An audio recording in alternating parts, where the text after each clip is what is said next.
The moon had no real name when the war started. Someone at Central Command had stamped it Yeren 4 on a star chart 11 years ago, and the name stuck the way bad names always do. Not because anyone liked it, but because too many people had died there to call it anything else now. It was not a beautiful moon. It had never been beautiful. The ground was the color of old rust, cracked in long lines like the skin of something that had dried out a long time ago. The sky was a brownish yellow that made everything look slightly sick. There were no trees. There had been something like grass once, a low gray scrub that covered the plains, but 11 years of weapons fire and troop movements and chemical runoff had burned most of it away. What was left was mostly ash and rock, and the kind of silence that comes after a very loud thing has finally stopped. Both sides had been fighting over Yeren 4 for 3 years. Not because it was worth anything. The moon had no resources worth taking, no strategic position worth holding, no population worth protecting. It was worth nothing. But it sat on the border between human-controlled space and the territory held by the Galactic Compact, and both sides had decided at some point that giving it up would mean something.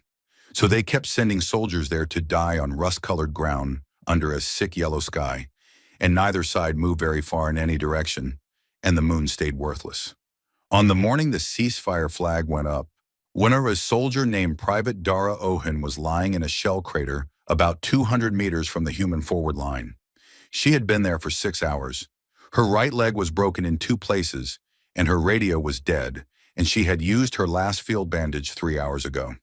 She was 19 years old.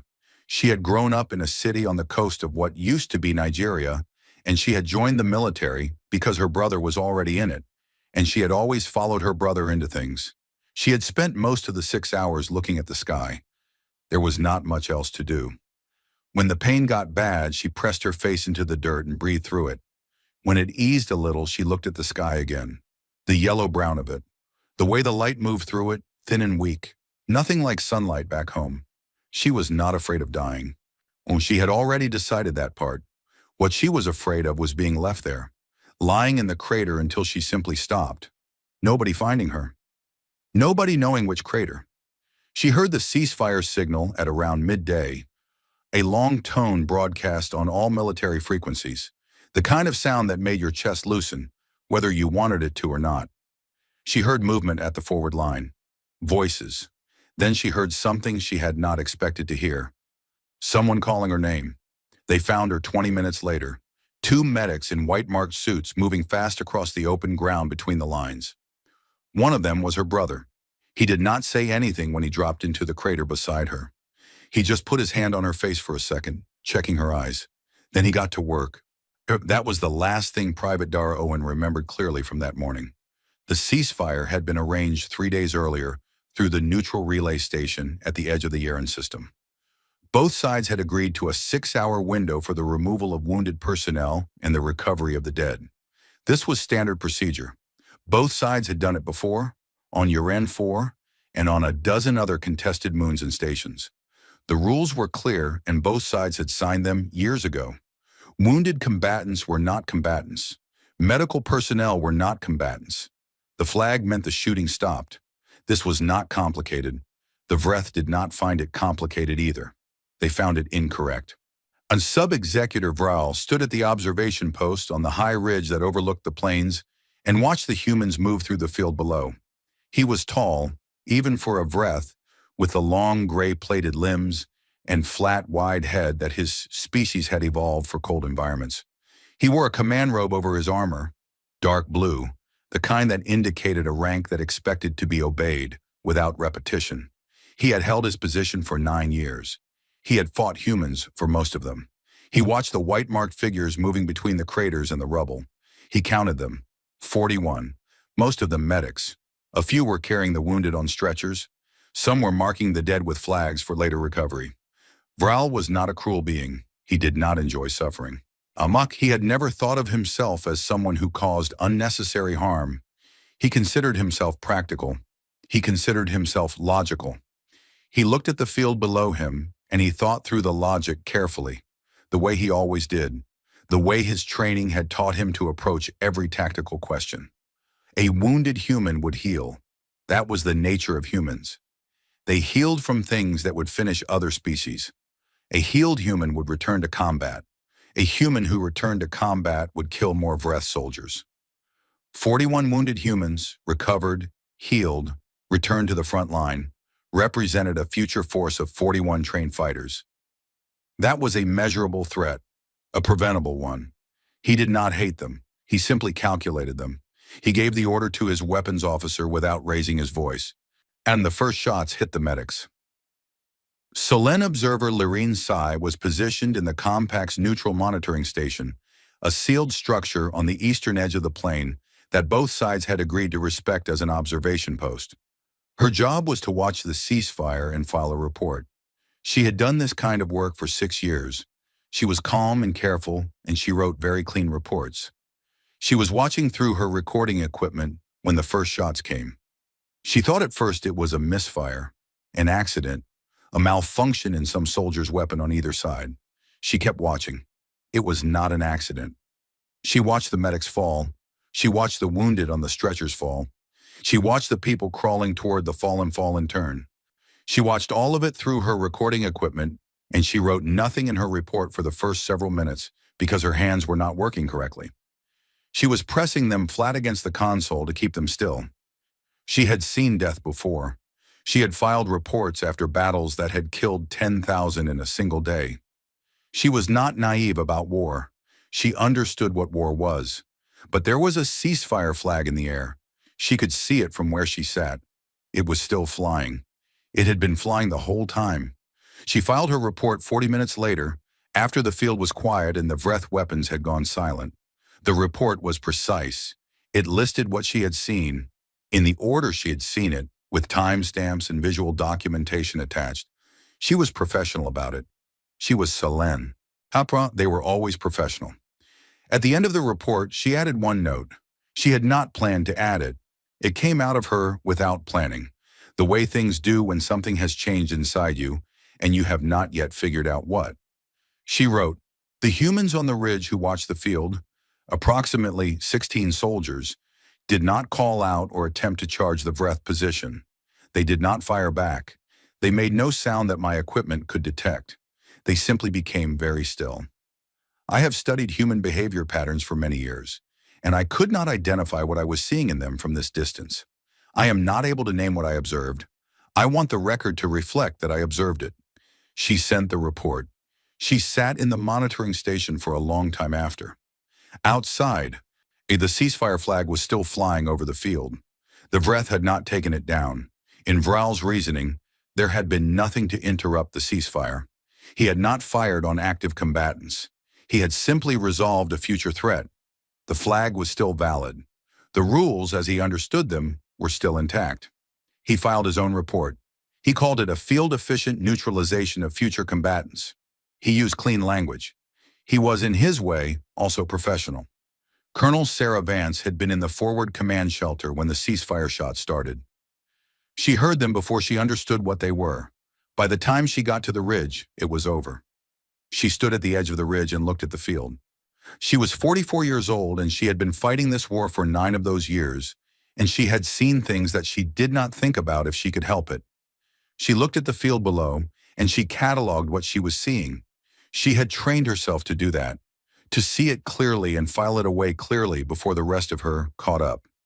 41 people, most of them marked in white, the stretchers overturned, the white-marked suits dark with the rust-colored dirt and darker things. Her second-in-command, Lieutenant Chen, was standing beside her. He was 26, and he had been in this war for 2 years, and he had not yet learned to look at things the way she looked at them. He was not looking at the field. He was looking at her. She said nothing for a while. The soldiers on the ridge were quiet, all of them. Not the kind of quiet that happens when people are shocked. A different kind. The kind that comes after the shock has already moved through you, and what's left is something with no name in any language she knew, something old and deep, something that did not make noise. She turned and walked back to the command shelter. She sat down at the communications console. She opened a channel to Compact High Command, not to Vreth Command, to the Compact as a whole, the combined authority of the 4 species that ran it. She wanted to make sure the right people heard what she was about to say. She was quiet for a moment before she spoke. She was choosing the right words, not the most words, the right ones. She said, "You should not have done that." She closed the channel. Lieutenant Shen had followed her in. He stood in the doorway. He said, carefully, "Colonel, what do we do now?" She was already pulling up a different frequency. Command back on Earth. The actual command, not field command, not sector command. The people who made decisions that could not be unmade. "We report it," she said. "We report everything exactly as it happened. We send the footage. We send Lorene Sa's report. We send all of it. And then?" She looked at the communication screen. She thought about the field, the 41 names she would learn before the day was out. She already knew 2 of them. A medic named Yusuf, who had treated her once for a cracked rib and had made her laugh during the process, which had hurt, and she had been glad of the pain because the laughing was worth it. And a girl named Dara, whose brother had been found beside her in the crater, both of them dead. 2, and then we wait, she said, and we see what kind of people we are. The Vreth High Command received her transmission. They filed it. An automated system flagged it for review, and a junior intelligence officer reviewed it and wrote a 2-line summary. Human Field Commander issued verbal response to ceasefire incident at Yeren 4. No tactical threat identified. Recommend monitoring. The monitoring officer who received that summary read it, made a note, moved on to other things. In the compact diplomatic chambers, the transmission was received by a different set of eyes. Ambassador Dawhari 7 read it 4 times. He was the oldest compact expert on human behavior that existed. He had spent 30 years studying them. He had read their history, their wars, their literature, their law. And he had sat across from human diplomats and soldiers and teachers and politicians. He thought he understood them as well as any non-human could. He read the 6 words 6 times. You should not have done that. He did not sleep that night. He sat at his desk and he read the words again, and he thought about what he knew about humans, which was considerable, and he thought about what those words meant in the context of everything he knew. There was a human document he had studied years ago. It was very old, written in a century when humans were still killing each other with metal and fire on a single planet. It listed things that were not allowed in war, protected categories, the wounded, the marked, the healers, the surrendered. He pulled the document up on his screen and read through it. He had read it before. He had always thought of it as a historical artifact, an interesting piece of evidence about early human civilization, something they had evolved past, or at least grown to handle with more sophistication. He read it again now, and he felt something he could not name. He began composing a message to Compact High Command. He chose his words carefully. He was, like Lorene Sa, a professional. He tried to put into the message exactly what he believed, without exaggeration, without alarm, without the feeling in his chest that was making his hands do the same thing Lorene Sa's hands had done in the monitoring station. He wrote, "I want to draw the attention of High Command to the Yeren 4 incident, and specifically to the human response to it. I have studied humans for 30 years. I have seen them respond to losses before. I have seen them grieve, and I have seen them retaliate, and I have seen them negotiate from grief, and I have seen them use grief as a tactical position. What I observed in Colonel Vance's transmission is not any of those things. I am not certain I have a category for it. I am asking High Command to take this incident seriously, not as a military incident, but as something else. I am not yet able to say exactly what." He sent the message. He sat back. On the field at Yeren 4, someone had finally taken the ceasefire flag down. It had flown for 4 hours after the last shot, long enough that the light had changed, the sick yellow of the sky going darker, the plane going from rust to something closer to brown in the shadow of evening. 41 names, written in the field reports of both sides in different languages and under different headings. On the Vreth side, future threat, neutralized. On the human side, the names, just the names in a column, nothing beside them, no notation needed, no status. The column was titled simply, Ours. The field was quiet. The flag was down. The stars were coming out above Yeren 4, which had no real name and had never been beautiful, and had now become the thing that all worthless places eventually become when enough people die on them. A sight, a line drawn, a word that had not yet been spoken but was already in the air, already forming in 100 different mouths across 6 star systems, moving toward the moment when someone would say it out loud. Reckoning. It was a human word. Most species didn't have an exact translation, not because the concept was foreign to them, because they had never needed to weight it quite that heavily, never needed to make it mean quite what humans meant when they said it. The night settled over Yeren 4. Nobody slept much on either side of the line. In the human command shelter, Sarah Vance sat with the list of 41 names and read them until she had memorized everyone. It took most of the night. She had a good memory. She had always had a good memory. She considered it her job now to have a perfect one. She said nothing while she read, just the names, quiet to herself in the dark. When she finished, she started again from the top. The footage reached Earth in 11 hours.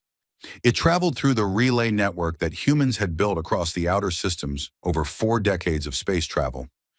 A chain of signal boosters stretching from the inner colonies all the way back to the homeworld, like a long wire connecting everything they had built out there to the place they had started. 11 hours was fast. It was as fast as physics allowed. By the time it arrived, the Military Intelligence Office had already received Colonel Vance's initial report and the footage from the Compact's own observer, Lorene Saw, which the Compact had shared through the neutral relay station as part of standard ceasefire documentation. Lorene Saw's footage was actually cleaner than the human side's. Better angle, better resolution. She had been positioned well. The intelligence office processed the footage. Johnny, a senior analyst, watched it once, stopped it, sat for a minute, and then walked directly to the office of General Haruto Mace, who was the head of the UN Military Command, and said simply, "You need to see this now." General Mace watched it. He was 61 years old. He had white hair cut close and a face that had learned a long time ago not to show things while other people were in the room. He watched the footage from start to finish without speaking. When it ended, he said, "Play it again." The analyst played it again. When it ended the second time, he said, "Get me the Secretary General." The Secretary General watched it 30 minutes later. By the following morning, 22 heads of state and colonial governors had seen it. By the following evening, why, it had been seen by everyone who needed to see it and several people who had not needed to, but had gotten hold of it anyway, because information travels the same way light does. It does not check with you before it goes somewhere. The UN War Council was called into emergency session. Ambassador Dahari 7 had a pass to observe the War Council sessions. He had held it for 6 years. He had used it many times. He was, as he had told his staff, a scholar, and scholars observe things. He arrived early and sat in the observer's gallery above the main chamber floor. The chamber was filling below him. He watched the human delegates come in, from the Earth nations, from the outer colonies, from the off-world stations where the signal lag meant some of them were watching through screens with a delay of several seconds between what was said and what they heard. He noted the way they moved. He studied people's bodies the way a good observer should, not just their words. The human delegates moved differently than usual. He had attended many of these sessions. Usually there was a certain amount of what he had learned to identify as political theater. The way people sat, the conversations they had with each other before the session started, the performance of position. Today there was none of it. They came in and they sat down. They did not talk much to each other. They looked at the chamber floor in front of them. Like soldiers, Dahari 7 thought. They moved like soldiers, even the ones who had never been soldiers. Something had shifted in the way they were carrying themselves. He took careful notes. The session opened. The Secretary General, a woman named Adiz Obi, stood at the head of the chamber. She was a small person with a large presence. The kind of person who made the room she was in feel like her room. She had grown up in Lagos and had spent 30 years in politics before this job, and she had the look of someone who had been disappointed by humans many times and had made her peace with it without ever quite forgiving them. She did not give a speech. She said, "You have all seen the footage. There is nothing for me to add to what you have already seen. The question before this council is how we respond. I will take the floor. She stepped back. The floor was open. The first delegate to speak was from the Martian colonies. His name was Tariq Osei, and he was known for long, careful speeches that examined every side of an issue before arriving at any conclusion. He stood up and said 4 words. This is not acceptable. Then he sat down. The delegate from the European Federation stood. She said, I second that position. She sat down. This was unusual. This was not how the War Council worked. The War Council worked through argument and counter-argument and amendments and the slow grinding process of building agreement between people who did not naturally agree. Dowhari 7 had watched it work this way for 6 years. He had always found it interesting. Today it was doing something else. He wrote in his notes, they are not debating, they are confirming something they have already decided. When this is a different kind of session. Delegate after delegate stood. Some said more than others. The representative from the belt stations gave a short speech about the Geneva Convention. Dowhari 7 looked up the reference quickly on his records and quoted several of its articles with precision. The delegate from the Kepler colony spoke for about 2 minutes about a concept she called the protected class, explaining it clearly for the record, even though everyone in the room clearly already understood it. The delegate from the Pacific Coalition said nothing, just stood when it was his turn, and nodded and sat back down. That nod was counted as a vote.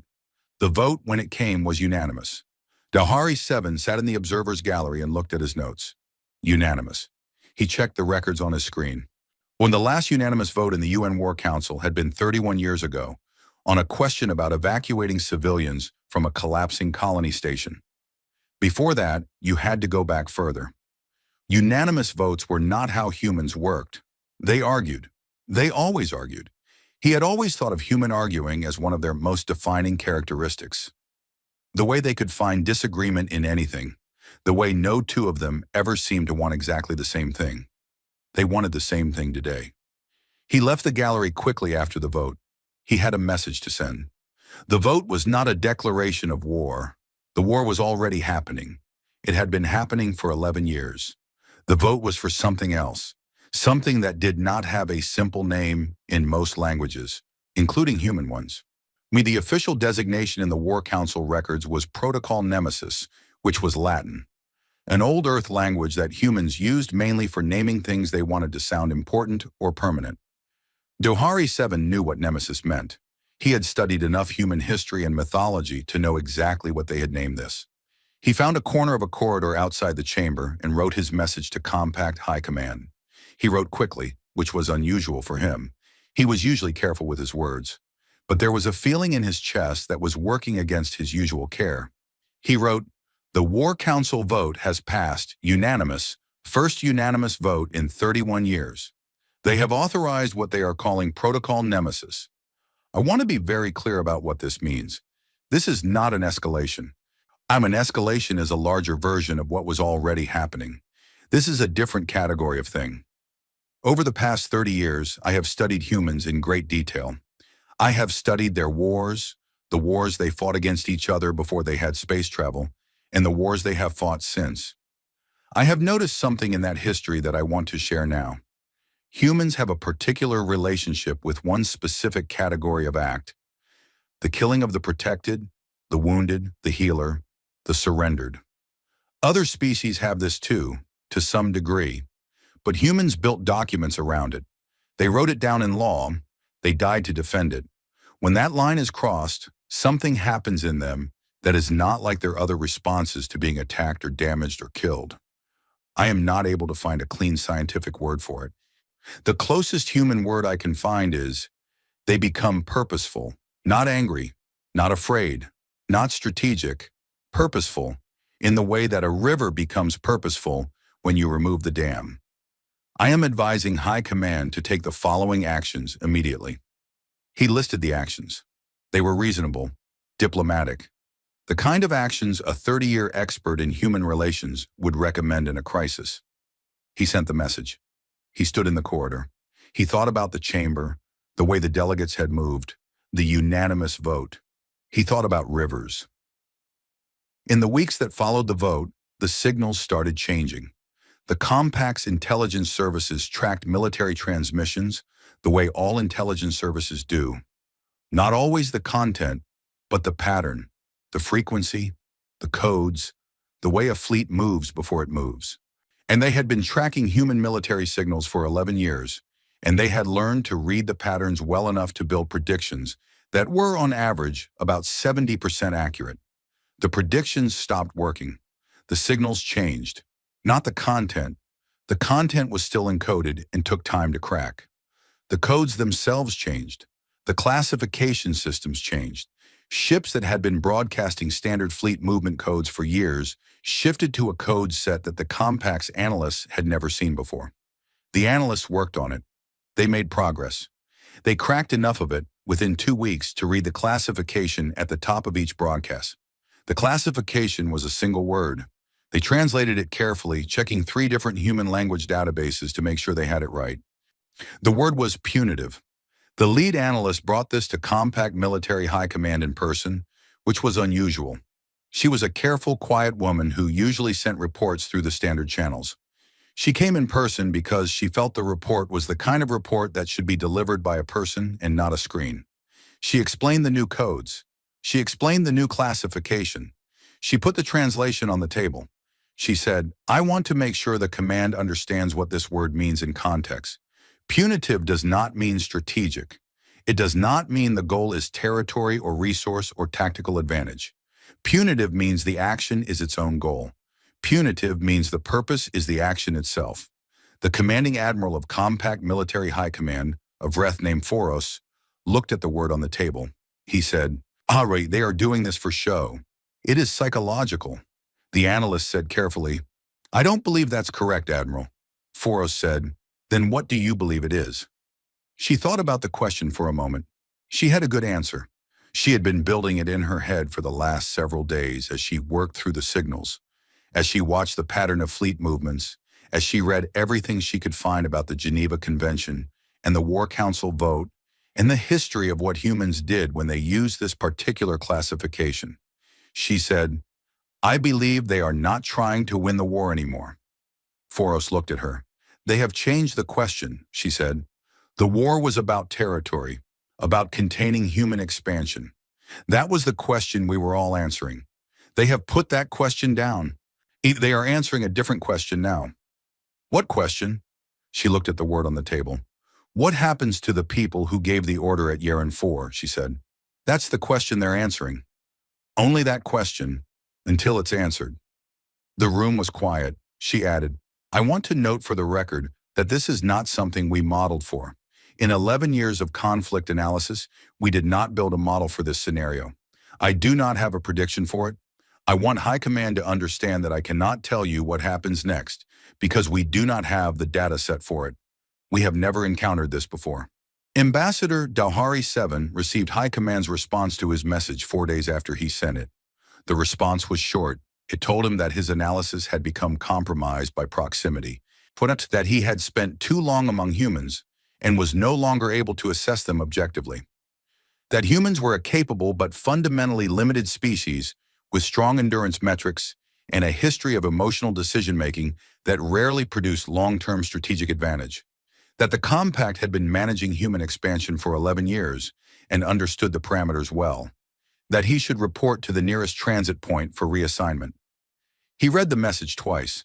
He thought about the War Council chamber, the way the delegates had moved, the way the vote had gone. He thought about rivers. He thought about the word purposeful. He thought about a passage from a human history text he had read many years ago, from a period of their history when they were still fighting their wars on a single planet. The text described a particular phase of a particular war. He could not remember all of it. He remembered one line. He had thought it was poetic when he first read it, metaphorical, the kind of language people used when they wanted to make history sound dramatic. He thought about it now and he did not think it was metaphor anymore. The line had said, "There is a kind of anger that does not burn hot. It burns cold. Cold things last longer than hot ones. Cold is patient. The most dangerous soldiers in any war are not the ones who are angry. They are the ones who have gone past anger into something quiet." He sent a response to High Command. He said he would be on the next transport. He began packing. He had lived in this apartment for 6 years. He had books everywhere. Physical books, which he preferred to screens, because you could not highlight a screen the way you could a page. He started putting them in cases. He worked slowly, because there were many of them. He stopped at one of the human history books. He stood for a moment, holding it. Then he put it in the case with the others. He took the transit home to Dalhara Prime, and he did not explain to anyone who asked why he had requested the reassignment, and he did not give interviews to the media organizations that reached out to him after the war entered its new phase. He sat in his home, and he watched what happened next from a distance, and he was not surprised by any of it, and he found that not being surprised was the loneliest feeling he had ever had. The last thing that changed in those early weeks was something small, simple, the kind of thing that could be missed if you were not paying close attention. The human fleet in the Yaren system, the ships that had been holding the borderline for 11 years, trading territory back and forth with compact forces in the slow grinding way of that war, began moving, not toward compact territory, not in a formation built for taking and holding ground. They moved in small groups, fast, traveling in patterns that the compact's tracking systems could not predict because the patterns were not built for prediction. They were built for something else. A compact signals officer, watching the movement patterns from a station on the edge of the Yaren system, tried to map what the humans were doing. She worked at it for several days. She overlaid the fleet movements against the star charts, looking for the strategic logic. She could not find it. Then she tried overlaying the movements against something else, against the Vreth military command structure, against the chain of command that had been in operation at Yaren 4 on the day of the massacre, against the list of ships and stations and commanders that had been part of the operation. She found the pattern immediately. She sat with it for a long time. She ran the overlay 3 more times to make sure. Then she filed her report. She wrote it in careful professional language. She described what she had found. She noted the implications. She recommended that the compact military high command review the data immediately. At the bottom of the report, in the section for additional observations, she wrote one sentence that was not professional language. She wrote it anyway because she could not leave it out. She wrote, "They know exactly who gave the order. They know exactly who passed it down. They know exactly who was there. I do not know how they know this, but they know it, and they are going to all of those people one at a time, and I am not able to find anything in our response capabilities that would stop them from doing this." She sent the report. Outside the station's windows, the stars were very still and very cold, the way they always were, the way they had always been. Nothing about the sky had changed, but something in it was moving now, purposeful as a river with the dam removed, quiet as cold, patient as things that have already decided. The humans were making a list, and they had started at the top. The first prisoners came back 2 weeks after the vote. There were 30 of them. Vreth soldiers captured during a skirmish near the Yaren system's second planet, taken in a fight that both sides had been having versions of for years. Small engagements along the border, the kind that killed dozens rather than thousands. Under normal war conditions, they would have been held, documented, traded eventually as part of a prisoner exchange. The compact prepared for that process. They began the documentation on their end. They identified the soldiers, recorded their units and ranks, opened the standard prisoner file that the system required. The soldiers were returned before the file was finished. 30 Vreth soldiers arrived back at the compact border station in a transport marked with medical symbols. They were in good condition, better than expected, given the fight they had been taken in. Someone had treated their wounds. Someone had fed them. All 30 arrived with the same item, a small data chip, sealed, issued to each of them individually. The transport included a short message, no signature, no official heading, just text. "These soldiers are returned without condition. The chips are for them, not for you. Please ensure they receive them." The border station commander, a Selen officer named Dorith Vin, reviewed the returned prisoners, checked their condition, confirmed they were who the human records said they were. He noted that none of them appeared to have been harmed beyond their battle injuries. He noted the chips. He flagged them for analysis before distribution. His analysis team cracked the chip encryption in under an hour, which was easy because the chips were not encrypted to keep people out. They were just sealed against moisture and radiation. Inside each one was a single file, a single piece of footage. Yaren 4. Dorothy Vin watched the footage. He had heard about it. He had read the reports. Hearing about something and watching the footage of it were different experiences, and he sat with that difference for a while after the footage ended. He thought about the instruction in the human message. The chips are for them, not for you. He ordered the chips distributed to the 30 soldiers as the humans had requested. He filed a report on the incident. In the observation section, he wrote, "I have no strategic analysis to offer. I am not sure this is a strategic action. I am not sure what kind of action it is." Arch Admiral Serene Voss of the Selene Navy received Dorothy Vin's report among 40 others that week, and she almost missed it. She had the kind of job where important things hid inside piles of other things, and she had learned to read quickly and sort quickly and identify what needed her full attention versus what needed a reply and what needed to be filed. She was reading through the pile on a Wednesday when she hit Dorothy Vin's report and stopped. She read it twice.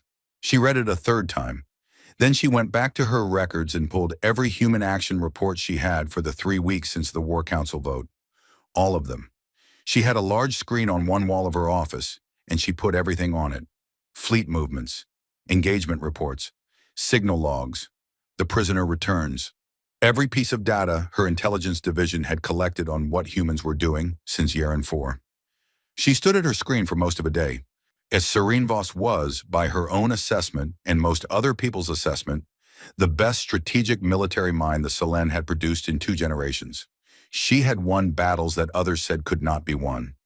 She understood war the way that some people understood mathematics. Not just the rules of it, but the feel of it, the shape of it, the way a situation had a correct answer that you could recognize if you had the right kind of mind. She was rarely surprised. Being rarely surprised was the feature of her mind she was most proud of. She was surprised now. The humans were not taking territory. In 11 years of war, the fight had always been about territory. The map had moved back and forth by degrees.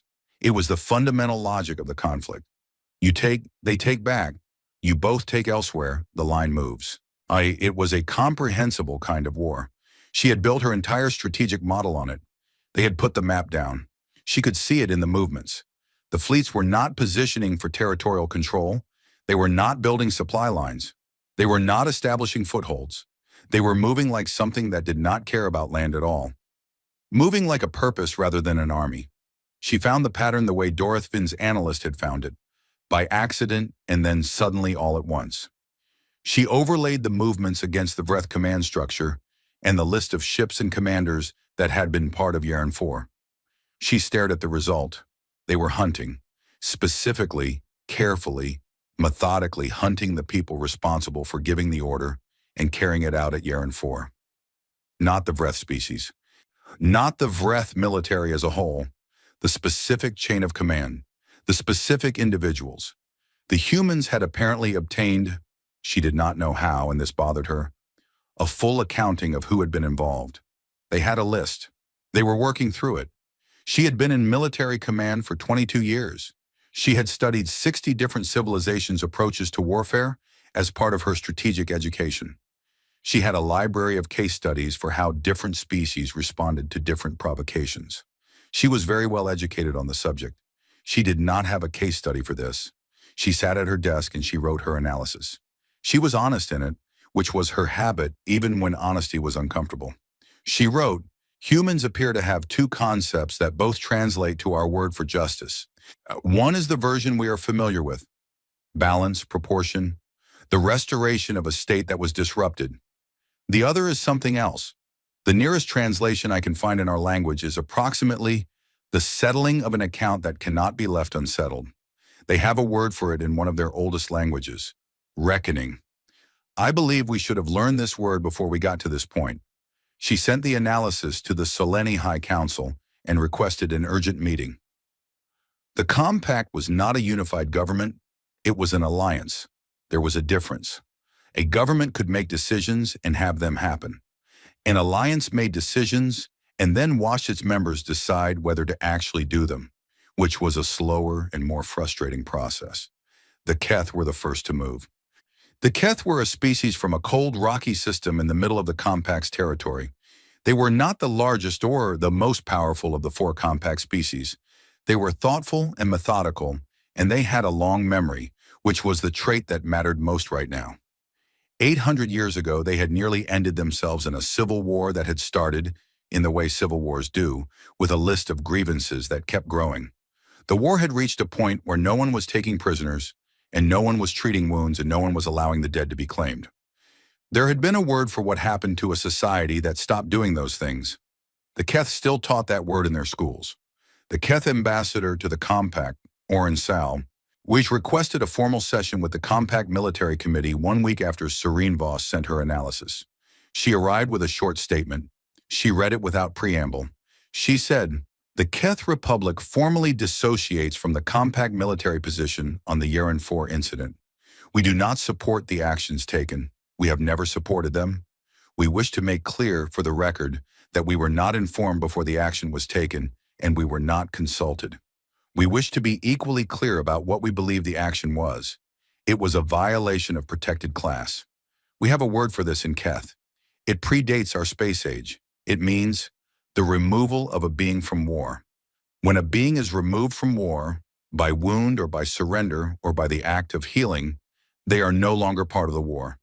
Killing them is not a military act. It is something else. We do not participate in something else. We are requesting immediate bilateral ceasefire negotiations with the human forces, and we are withdrawing our ships from the Yeren border." The meeting was not pleasant after that. Vreth Admiral Forrest argued that the Keth were surrendering to pressure, that this was exactly what the humans wanted, that a fracture in the compact was the strategic goal of the whole operation. Oren Sal said calmly, "I am not doing this because of human strategy. I am doing this because of what happened on that field."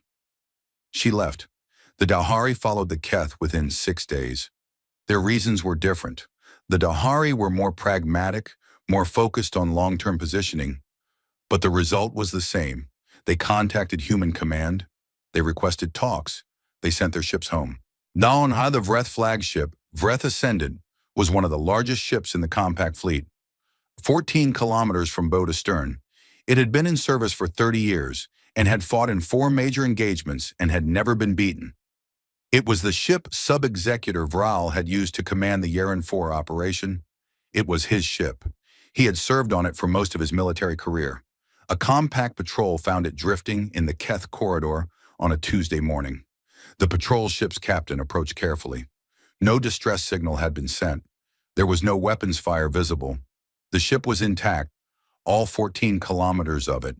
Every hull plate in place, every weapon system powered down, no sign of breach or impact or explosion. It was simply drifting, like something that had forgotten it was supposed to be going somewhere. However, the captain requested boarding permission by the standard procedure. He received no response. He boarded. The ship was fully crewed. Every member of the complement was at their station or in their quarters. All of them were dead. No marks of violence that the initial sweep could find. No signs of hull breach. No environmental failure that would explain it. Just the entire crew of one of the largest warships in the compact fleet. Dead, undisturbed, like they had simply stopped. Vral was found in his command chair on the bridge. He looked to the boarding captain's eye almost peaceful, which was the part that the captain found hardest to include in his report, because peaceful was not the word a report should contain, and he was a professional, and he tried to write professionally. But he included it because he was also honest, and the record should say what it was. The exterior of the ship had been painted. The captain had not noticed it on approach because the color matched the ship's hull in the distance. But up close it was visible. A full hull marking in a paint that his scanner told him was formulated to survive hard vacuum and radiation for approximately 3,000 years. Every major language of the compact was represented, and 17 human languages, and the message was the same in all of them, translated but consistent. He read it. He read it twice. He included it in his report verbatim. This is what happens when you kill the wounded. The report went up the chain immediately. It reached Compact High Command within hours. It reached the Solin High Council, the remaining Vreth Command, one in several independent news organizations that had embedded themselves near the border systems almost simultaneously. The news organizations published it. The galaxy read it. Serene Voss was eating breakfast when the report came in. She stopped eating. She read the report carefully. She set her fork down and did not pick it up again. She thought about the Vreth Ascendant. She thought about 14 kilometers of warship, fully crewed, found drifting with no sign of a fight. She thought about what it meant tactically to be able to do that, to find a ship that size, board it or breach it or whatever had happened and leave no marks, no evidence, no engagement visible in the sensor logs. Humans had been in this war for 11 years. She had always assessed them honestly, which meant she had assessed them as formidable. She was strong endurance, good adaptability, emotionally resilient, better than expected at working under sustained pressure. She had thought she understood what they were capable of. She thought about the ship again. 3,000 years. That was how long the paint was made to last. They had not painted it for today. They had painted it for everyone who came after. They had painted it for the ships and explorers and civilizations that would pass through the Keth corridor in a century, in 5 centuries, in 2,000 years. They were not leaving a message for the compact. They were leaving it for the future. She picked up her communicator and contacted her aide. She said, "Get me a direct channel to the human command. Whoever is in charge of this operation. I want to talk to them." Her aide said, "Admiral, that's outside protocol.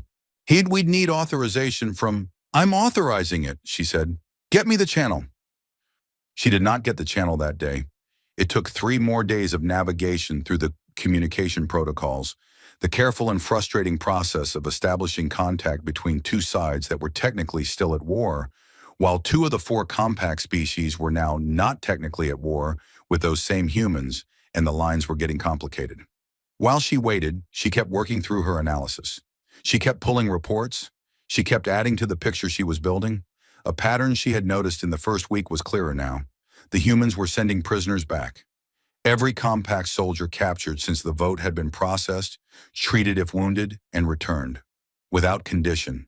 With a chip. Every time.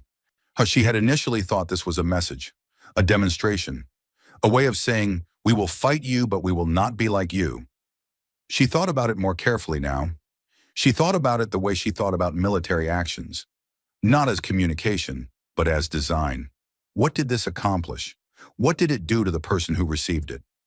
30 Vreth soldiers returned, each with footage of Yaren 4. Not court-pressured to watch it, not required to. Just given it, handed it.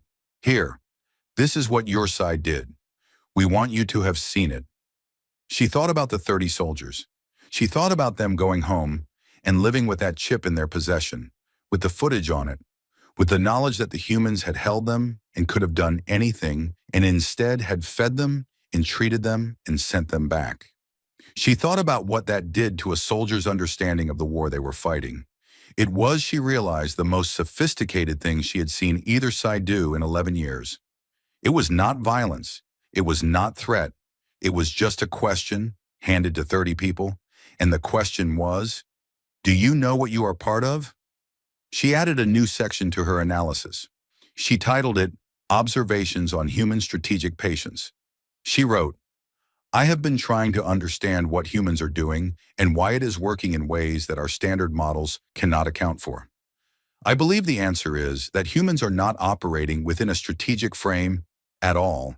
They are operating within a moral frame. This is not the same thing. Moral frames are not interested in efficiency. Moral frames are interested in being correct. An enemy operating within a moral frame does not ask what the most efficient action is. They ask what the right action is. This is harder to predict, harder to counter, and harder to exhaust. You can exhaust efficiency. You cannot exhaust a species that believes, genuinely believes, as a group, not as propaganda, but as actual conviction, that they are doing what must be done." She paused. She read what she had written. She added one more line. "I have studied war for my entire adult life, and I will tell you honestly that I have never wanted to be on the wrong side of this particular type of enemy. The Vreth put us on the wrong side at Yaren 4. I am going to fix that." She sent the analysis to the council. She went back to waiting for her channel to open. Outside her window, somewhere in the dark between systems, the humans were still moving, patient and quiet and cold, the way things are when they have already decided and all that is left is the doing. Working their way through the list, one name at a time. The meeting was arranged on a station called Meridian Point.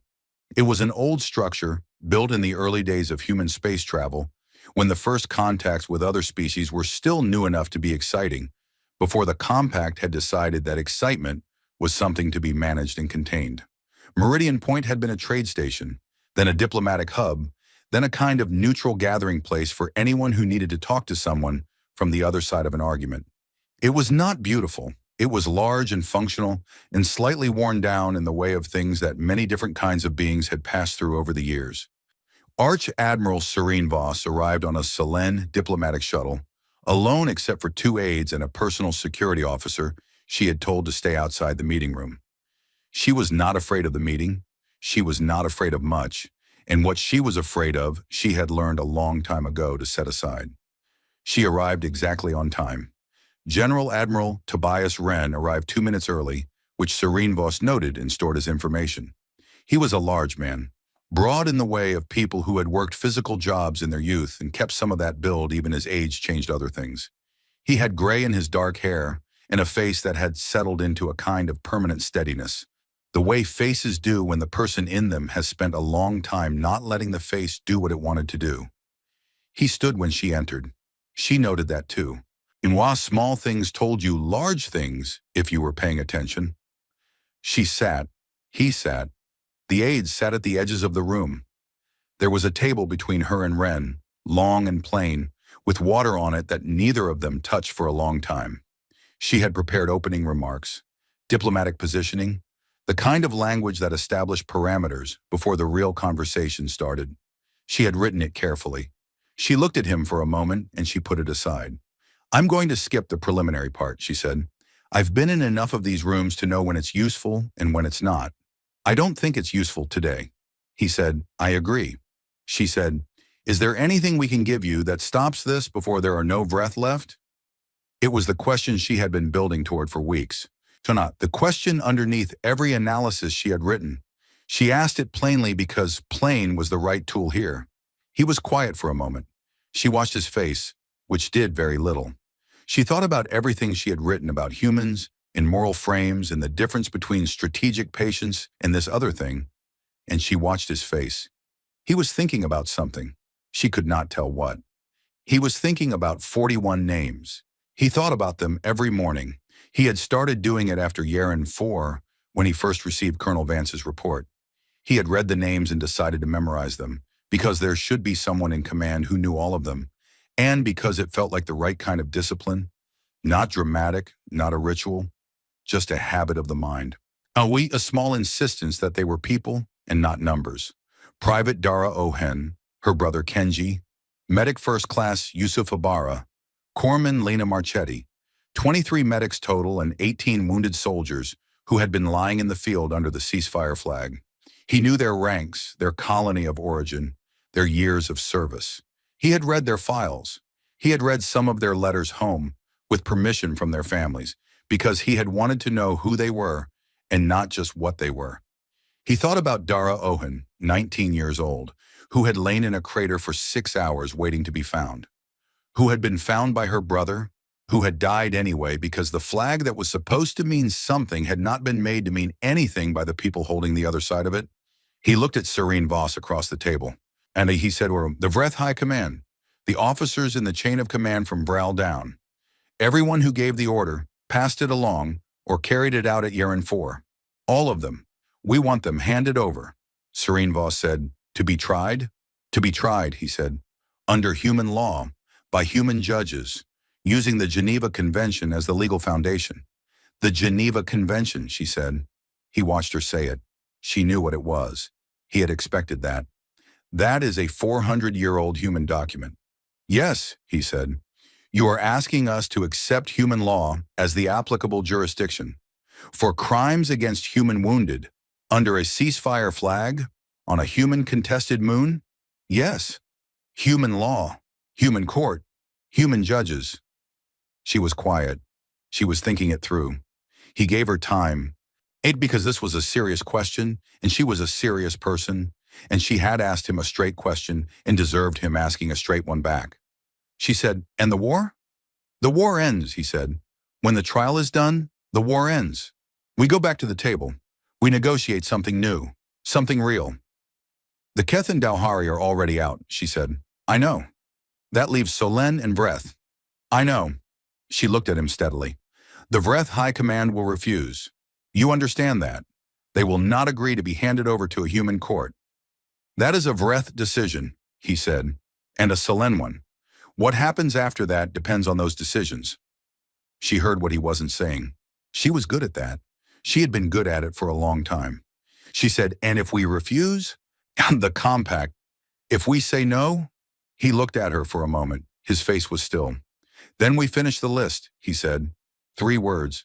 Quiet and plain and as final as anything she had ever heard in a room like this. Not a threat delivered with force or anger or performance. Just a fact stated by someone who had already decided it was true. She had studied war for her entire adult life. She had been in rooms where threats were made, and she knew the difference between the performance of a threat, which was common, and the thing itself. The thing itself was rarer. She had heard it a handful of times. It did not sound like what most people thought it sounded like. It did not sound big. It sounded like this. She said, "I believe you." He said, "I know." They looked at each other. She said, "Hawana, give me time." "We're not stopping while you take it," he said. "The operation continues. You understand that." "I understand that." "How much time?" She thought about the Vreth High Command. She thought about their politics, their internal structure, the way decisions move through their leadership. She thought about the casualty projections she had seen, the fleet strength numbers, the rate at which Vreth military capacity was declining under the human operation. She ran the mathematics in her head the way she always did, quickly and without much fanfare. She said, 3 weeks. He nodded once. She stood. He stood. She extended her hand across the table, which was a human gesture she had learned years ago. He shook it. She left. Her aides followed. In the corridor outside, one of them said quietly, "Admiral, what did you agree to?" She said, "Nothing yet." She paused. "But we will." The Vreth High Command session lasted 9 days. Serene Voss was not in the room. No Solen was, because the Vreth handled their internal matters internally. She received reports from her intelligence contacts, summaries and fragments, enough to follow the shape of the argument without the detail of it. The argument was not, she gathered, about whether Yeren 4 had been wrong. The Vreth did not have exactly a framework where it was wrong. It had been practical, efficient. Vrel had made a calculation and acted on it. This was what commanders did. The Vreth understanding of war was built on the idea of total commitment. You removed threats when you could. The wounded were a future threat. The math was clean. When the argument was about whether any of that mattered now, it was a younger admiral, Serene Voss's contact told her, who finally put it in terms the session could work with.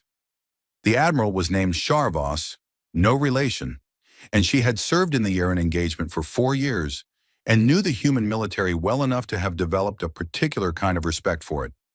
She said allegedly, standing in the middle of a session that had been going in circles for days, "We are not debating honor. We are not debating law. We are not debating whether what happened at Yeren 4 was correct under our own doctrine. I am telling you that the question in front of this command is a single question. Can we absorb what is coming without giving them what they have asked for?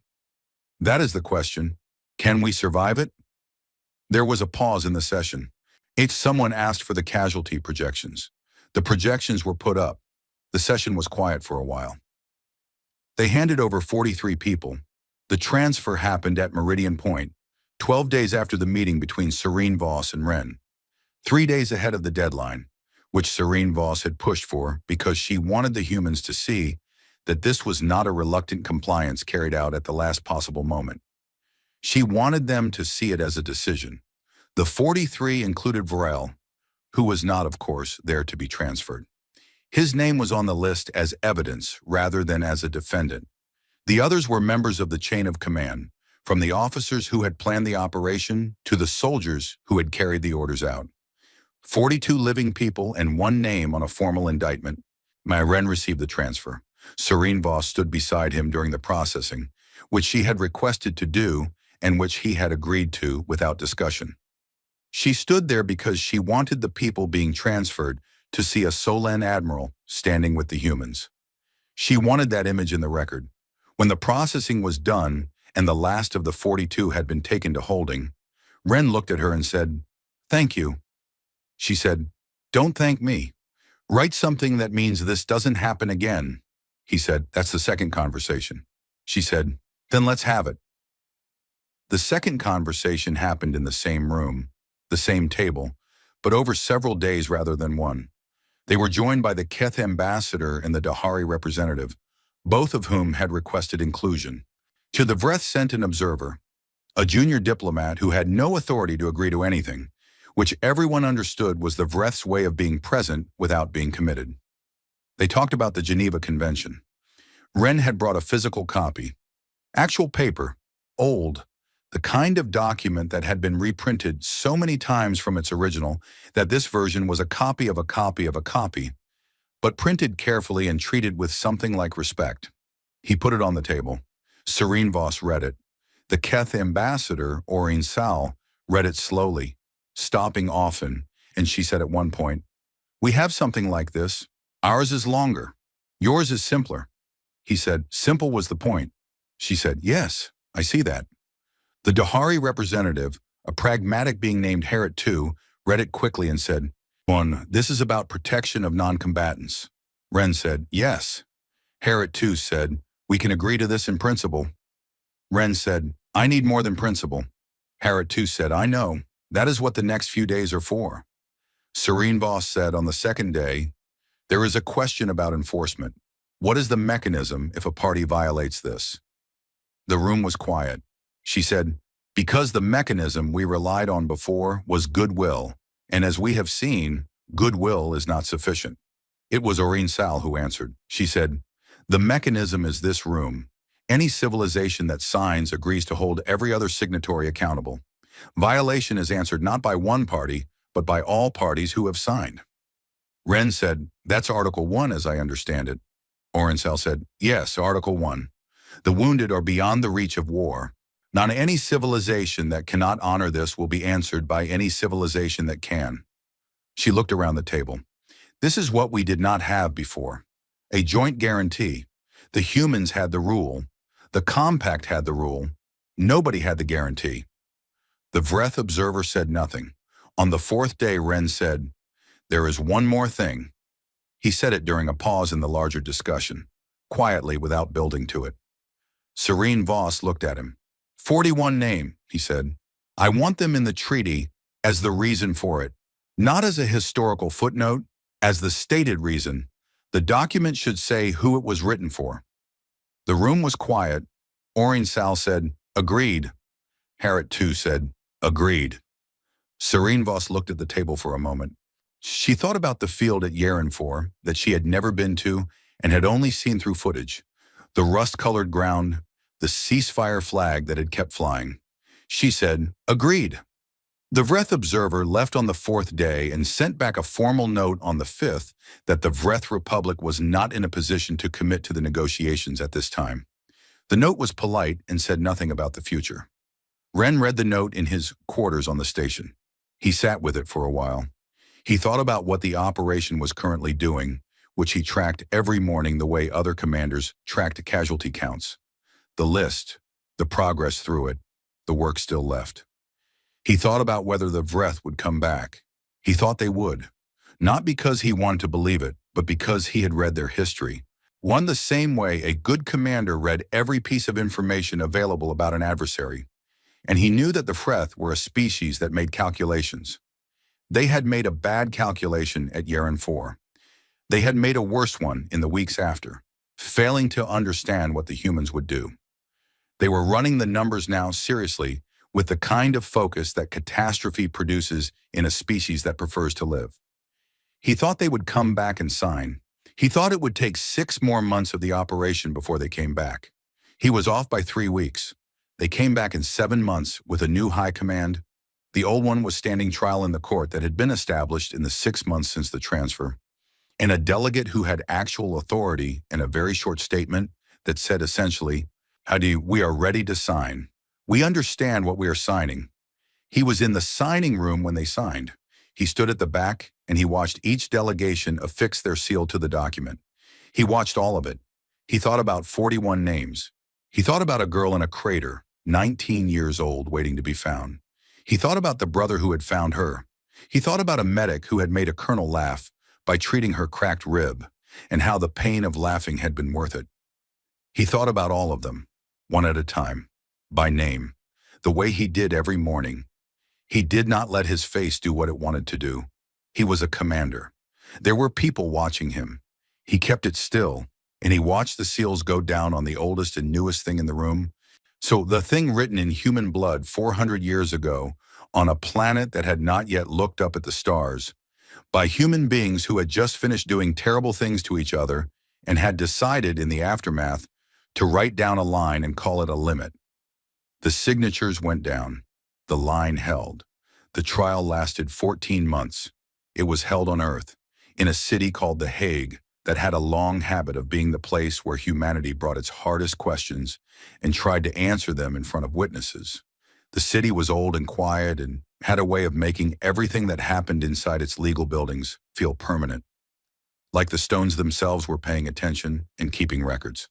The 42 defendants were held in secure facilities that were, by any honest standard, seemed more comfortable than what most of their accusers had experienced in the field.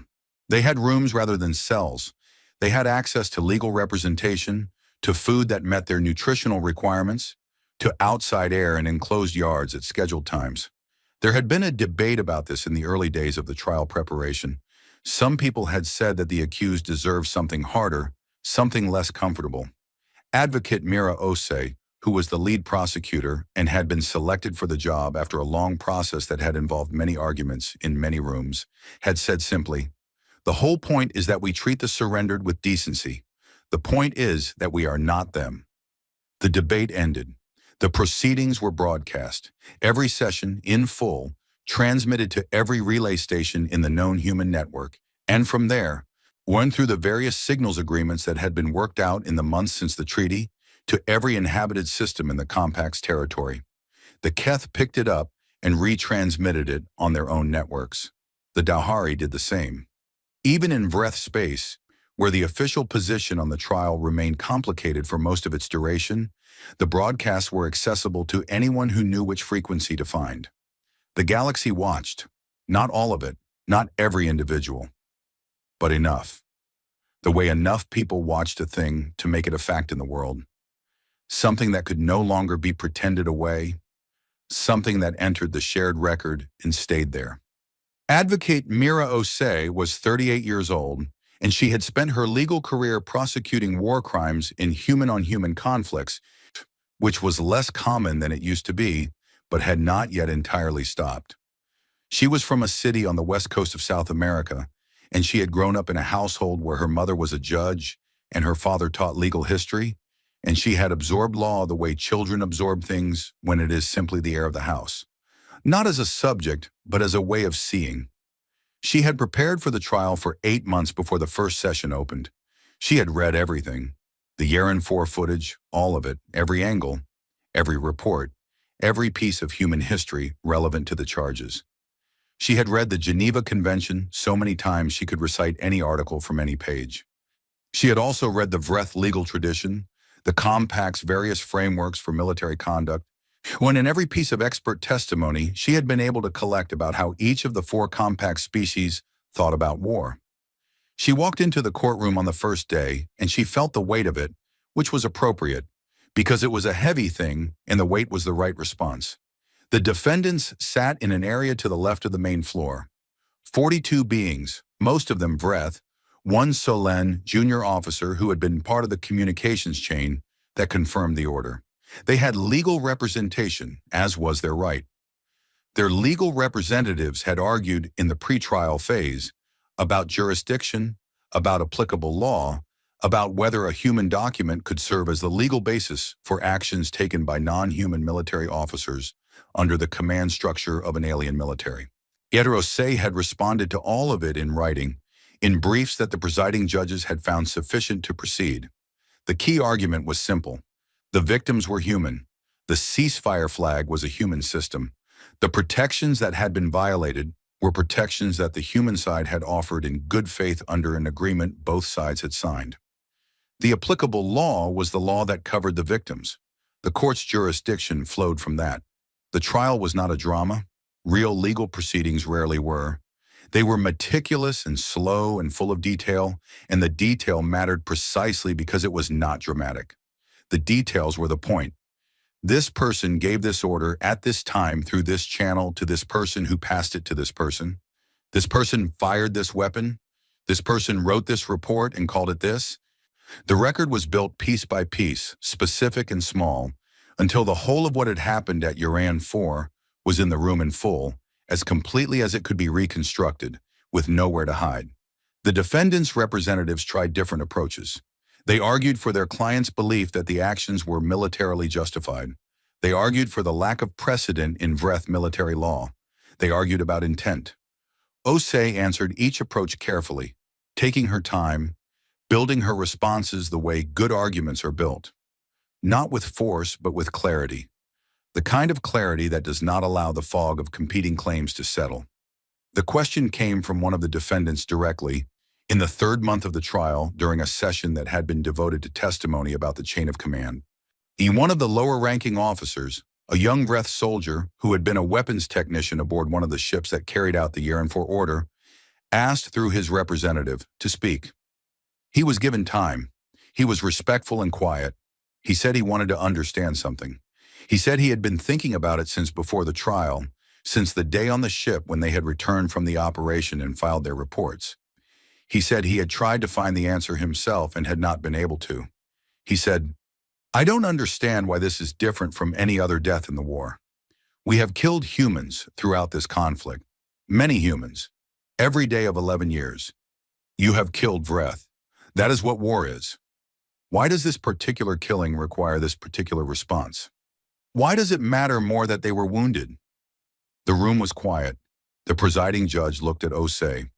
She had expected this question, not necessarily in this form, not necessarily from a defendant directly during testimony, but she had expected the question because it was the heart of everything. It was the question the trial was actually answering. She stood. She said, "Because the wounded cannot fight back, that is the first reason, and it is sufficient on its own. But I will continue. Because the medics treating them had made a choice, a legal choice, recognized by both sides of this conflict, to be healers, to step out of the war. When someone steps out of a war voluntarily to help the fallen, they are owed safety in return. This is not a human invention. Every species represented in this courtroom has a version of this understanding. The Vreth have it too. You call it something different. The word translates roughly as the set-aside. Those who are set aside from the fighting are set aside from the dying." She paused. The room was listening.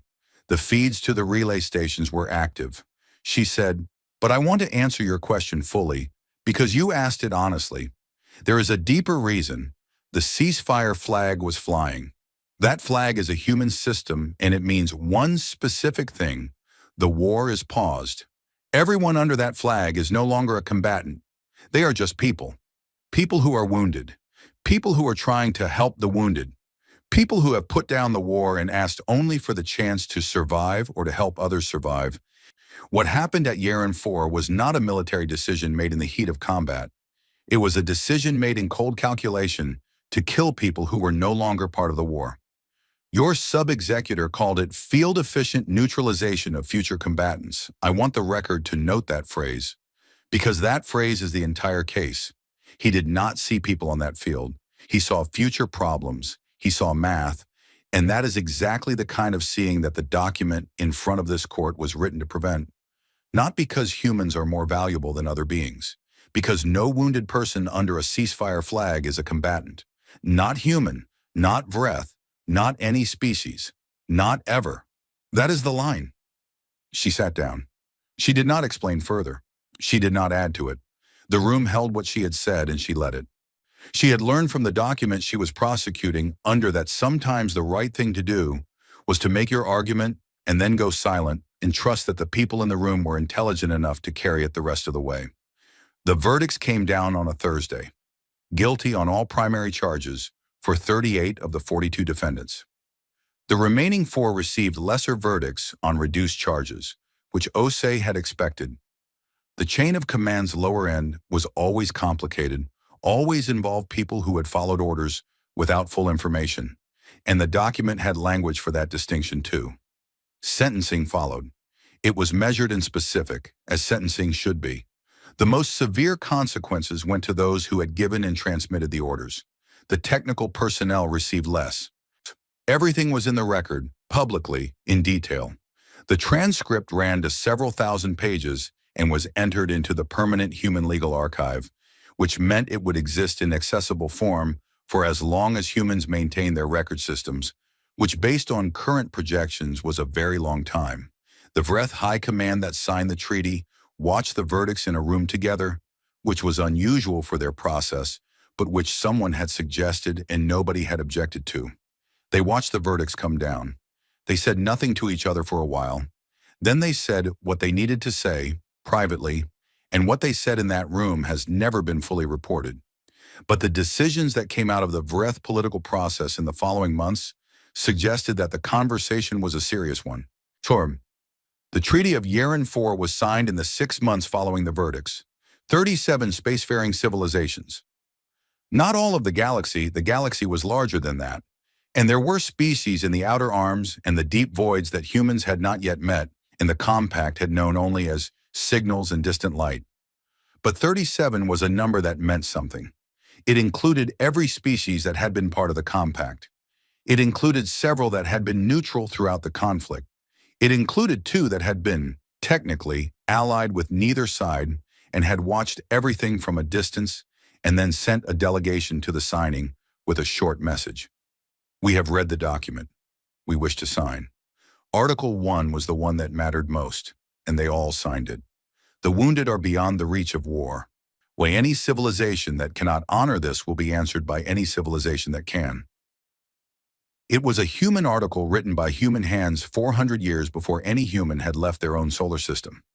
It had started as a modest document written after a catastrophic war, one of many catastrophic wars in human history, an attempt by people who had just done terrible things to each other to draw a line and name it a limit. It was a galactic document now. Sarah Vance retired 3 months before the treaty signing. She had served for 22 years. The last 2 had been the hardest. Not because of the fighting had largely been done by others, by the people running Protocol Nemesis, the planners and the fleet commanders and the intelligence personnel. She had been in command. Safars had signed what needed to be signed and made what needed to be made. But the weight of it had been with her every day, the same weight it had been since the ridge at Yeren 4. She chose to retire in the months after the trial. She gave her papers to the appropriate offices, and she left with the rank she had earned and a small ceremony that she asked to keep simple, and she went home. Home was a city on the coast of East Africa, warm and full of sound, where she had grown up and where she still had a small house that she kept going back to between postings, a place that always smelled like the ocean and the particular food she had eaten as a child. She had been away from it more than she had been in it over the last 22 years. Coming back always required a period of adjustment, of getting used to the quiet and the warmth and the way time moved differently when you were not at war. She received an invitation 6 weeks into retirement from the Memorial Commission that was overseeing the reconstruction of the site at Yeren 4. The moon was no longer contested. The compact had formally ceded its claim as part of the peace process, and the human colonial government had designated the plain where the 41 had died as a protected site. They were building something there. Nothing grand, the commission had told her when they briefed her. Something appropriate. Stone, names, space to stand and think. They asked if she would come for the dedication. She went. The plain was still rust-colored. Some things don't change. The sky was still that brownish yellow, weak light, slightly sick. She stood on the ground she had looked down at from the ridge, and she felt the ground under her boots, solid and real, and she looked at what they had built. It was a long wall of dark stone, low, the kind of height a person could touch the top of without stretching. The 41 names were cut into it, deep cuts, clear and clean. No rank, no unit, no designation. Just the names, the full names, first and last, in the order they appeared on the field report. The document that had listed them in a column under the heading Hours. She stood in front of it for a long time. She had memorized them years ago. She recited them now, quietly in her head. Not because she had forgotten any of them. She would never forget any of them, just because they deserved to be said. Just because saying a name, even silently, even only to yourself, was a way of insisting that the name still meant something. She heard footsteps behind her. She did not turn immediately. She had learned a long time ago to let people approach at their own pace. "Colonel Vance?" She turned. A young Keth stood a few meters away, uncertain in the way of someone who has approached a stranger and is not sure of the welcome. She was young, very young, maybe 22, 23 by the Keth counting. She wore the badge of the Memorial Commission on her shoulder. Vance said, "Retired now. Just Vance." The young Keth came forward a little. "I'm sorry to disturb you. I am assigned to the commission as a junior cultural liaison. I worked with the architects on the translation of the names." She looked at the wall. "And it was important to us, to the Keth team, that they were right." Vance looked at the wall too. The names were right. She had checked them when she arrived. "Thank you," she said. "They're right." They stood in front of the wall together for a moment. Then the Keth said carefully, "Did you know it would end this way? When it started, when it was still happening, did you know?" Vance thought about it. An honest question deserved an honest answer. "No," she said. "Were you afraid it wouldn't?" "Every day." The Keth looked at the names. She was quiet for a moment, the way young people are when they are finding words for something they feel but have not yet said. "My people have a saying," she said. "It is old. It comes from our war, the one 800 years ago that nearly finished us. It translates roughly as, 'The line that cannot be crossed is the one someone died defending.'" Vance nodded. She looked at the names. The Keth said, "Do humans have something like that?" Vance was quiet for a moment. She thought about the document, the one that had been on the table at Meridian Point, the copy that Wren had brought, the one that was now in the legal archive, and the treaty and the galactic record. Written 400 years ago, simple and clear. She thought about what it was, really, at its core. Not the articles, not the legal framework, the thing underneath all of it. The reason it had been written and the reason it had lasted, and the reason 37 civilizations had put their seal to a version of it on a Thursday morning in a room built for exactly this purpose. She thought about why humans had written it in the first place, after a war that had killed tens of millions, after things that would be difficult to say plainly even now. They had crawled out of that, and they had sat down and they had written the rules, not because they were better than what they had done, not because they were sure they would keep to the rules, because the rules mattered anyway, because you wrote them down so the next time, the time after this failure, the people who came after you had something to hold. You wrote them down so the line existed. So when someone crossed it, there was a word for what they had done. She said, "Yes, we have something like that." She did not say what it was. She did not need to. The Keth stood beside her in the rust-colored plain under the yellow sky, and they looked at 41 names cut into dark stone. And the wind came across the field the way wind always comes across open ground, low and constant, and it carried nothing with it but itself. The line was in the stone, the names were in the line, and the line would be there long after everyone who had stood in front of it today had become names in their own records, in their own walls, in their own memorials. Long after all of them were gone, and the plain had changed into whatever it was going to change into. And new species had found their way to this border moon that had no real name and had never been beautiful and had become, in the way of places where lines are drawn and held, something that the galaxy would keep coming back to. Not to celebrate, to remember. to stand in front of the names and say them, quietly, and know what they meant, and to carry the line forward one more day, one more generation, one more civilization at a time, into whatever came next.